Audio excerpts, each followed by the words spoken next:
আসসালামু আলাইকুম। সবাইকে জানাই পবিত্র ঈদুল আজহার শুভেচ্ছা।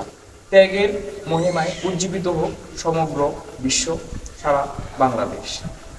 আজকে আমরা বাংলাদেশিরা তথা সারা পৃথিবীতে যারা মুসলমান আছি, বিভিন্ন জায়গায় ফিলিস্তিন ছাড়া আমরা সবাই সুন্দরভাবে ঈদ উদযাপন করছি।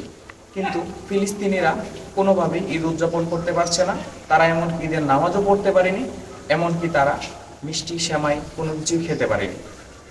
এই জিনিসটা আমাদের হৃদয়ে রক্তক্ষরণ করছে।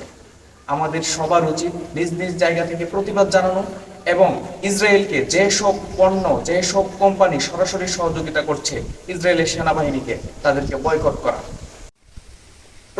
প্রত্যেকের জায়গা থেকে ইসরায়েলকে সাপোর্ট করা, ইসরায়েলের সামরিক বাহিনীকে সহায়তা করা, সকল পণ্যের কোম্পানিকে বয়কট করবেন এবং সমগ্র মুসলিম বিশ্বের সকল মুসলিম দেশগুলোর প্রতি আমার অনুরোধ থাকবে, তারা যেন শক্তভাবে অবস্থান নেয়।